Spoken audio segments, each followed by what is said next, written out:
कंकाल का रहस्य। चौरा गांव के खेतों में इन दिनों खुदाई का काम चल रहा था। असल में इसी गांव से होकर एक अच्छी सड़क गुजरनी थी, इसलिए यहाँ खुदाई शुरू की गई थी। अचानक एक दिन खुदाई करने वाली मशीन से कुछ टकराता है। बाद में जब खोजबीन की जाती है तो वहाँ से 2 कंकाल मिलते हैं। पुलिस गांव के लोगों से पूछताछ शुरू करती है। आप लोगों को क्या लगता है ये किसके कंकाल हो सकते हैं? अरे साहब, हमें क्या पता ये किसके कंकाल है, आप ही लोग पता लगाइए। हम लोग तो बहुत ज्यादा डरे हुए हैं। हाँ, हमारी फॉरेंसिक टीम अभी आ रही है। ये बताओ कि इस गांव के रहने वाला कोई जोड़ा गायब तो नहीं ना? क्योंकि शुरुआती जांच में तो ये बात सामने आ रही है कि एक कंकाल किसी पुरुष का है तो एक किसी महिला का। साहब, हमें तो बहुत डर लग रहा है। ऐसे कंकाल मिलने का मतलब गांव के आसपास ही किसी की हत्या हुई है या फिर किसी को जलाकर मार डाला गया है। हाँ साहब, हम अपने परिवार को लेकर बहुत ही ज्यादा परेशान हैं। देखिए, आप लोगों की परेशानी हम समझ सकते हैं, लेकिन आप लोगों को पुलिस का सहयोग करना होगा, क्योंकि आपके सहयोग के बगैर हम ये पता नहीं लगा सकते हैं कि आखिर ये किसके कंकाल है और इनकी हत्या किसने की। ठीक है साहब, गांव के लोग आपका पूरा सहयोग करेंगे। हाँ साहब, पूरा सहयोग करेंगे। तो फिर ठीक है, हम अपनी जांच शुरू कर देते हैं। कुछ दिन बाद जांच रिपोर्ट आ जाती है। पता चलता है कि ये कंकाल करीब 20 साल पुराने हैं, यानी 20 साल पहले किसी जोड़े की हत्या कर शव को यहाँ पर दबा दिया गया था। इंस्पेक्टर राघव, ये बताओ कि 20 साल पहले की मर्डर मिस्ट्री क्या अब सुलझ सकती है? हाँ सर, क्यों नहीं, लेकिन अब सबूत और गवाह काफी मिट गए होंगे।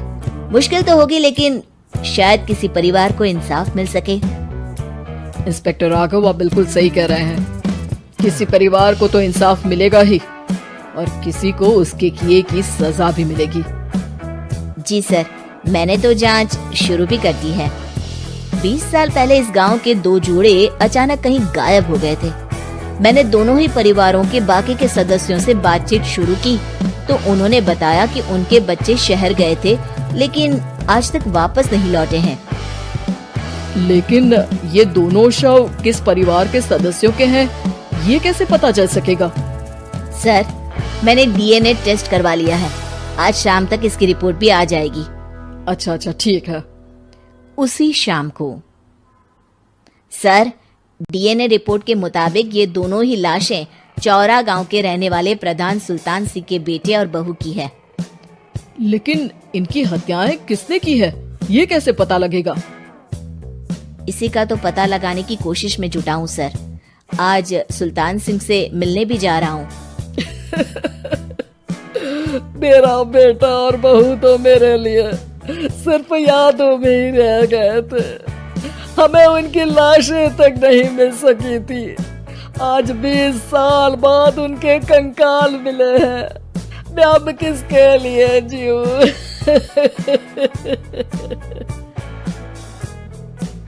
लेकिन सर, क्या आपकी किसी से कोई दुश्मनी थी? अपने बेटे बहू की हत्या के लिए आप किसे जिम्मेदार मान रहे हैं? अब मैं किसका नाम बोलूं? मेरी तो किसी से दुश्मनी नहीं थी, बस मेरे बेटे बहू को कोई वापस ला पाता।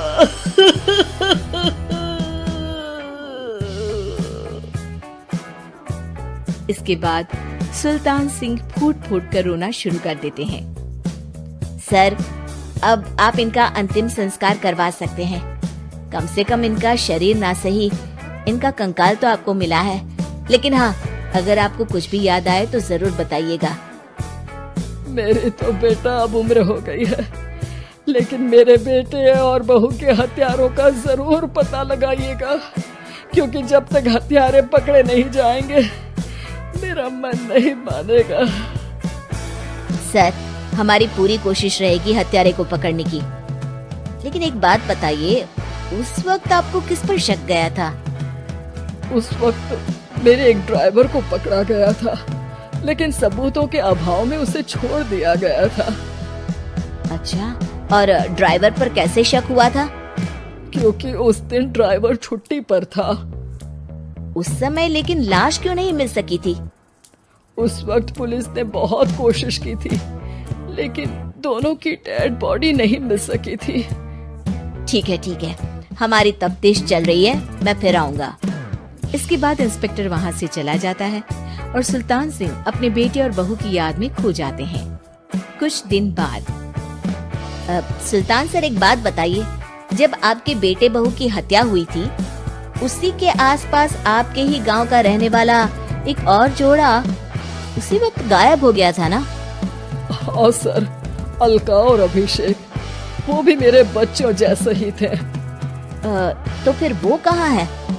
उनका भी आज तक पता नहीं चल सका, लेकिन बताते हैं कि कुछ साल पहले अभिषेक को गांव के ही किसी आदमी ने मुंबई में देखा था, लेकिन फिर वो गायब हो गया। यानी अभिषेक और अलका की हत्या नहीं हुई थी, बल्कि उन्होंने किसी वजह से खुद ही गांव छोड़ दिया था। हाँ, हो सकता है, क्योंकि अभिषेक मेरे बेटे संतोष का अच्छा दोस्त था और उसका मेरे घर भी आना जाना लगा रहता था। हो सकता है कि उसने मेरे बेटे और बहू के बारे में सुन लिया हो और ये गांव छोड़ दिया हो सकता है। उनके परिवार का कोई अब नहीं रहता क्या इस गांव में? अब तो कोई नहीं रहता। एक चाचा थे, लेकिन उन्होंने भी अपना पुश्तैनी मकान बेच दिया है।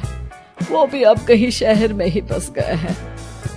ओह, अभिषेक और अलका के बारे में भी पता लगाना होगा। हो सकता है कि वही इस हत्या के बारे में कुछ बता सके। हो तो सकता है, लेकिन वो बेचारे तो खुद ही वक्त के मारे थे, वो क्या बताएंगे। फिर भी सर, जब केस दोबारा खुला है तो जांच तो करनी ही पड़ेगी, और इस बार तो लाशें भी बरामद हुई है।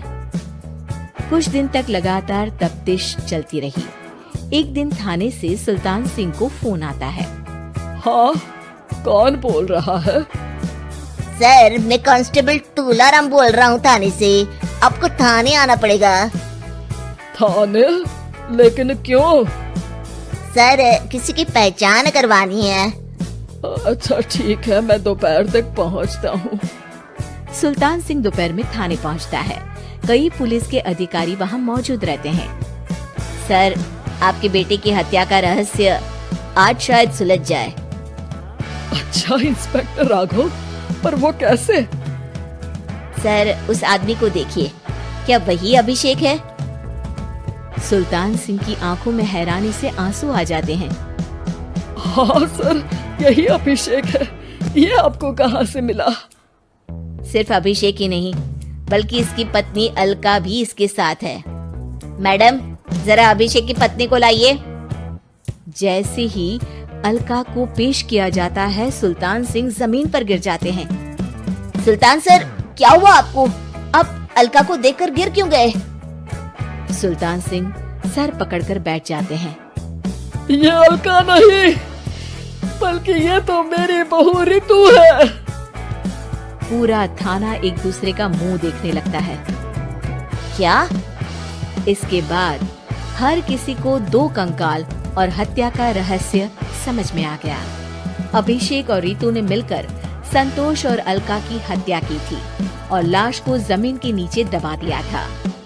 आज 20 साल बाद इस हत्या का रहस्य खुल सका था कि अवैध प्रेम संबंध में दो मासूमों की जान गई थी।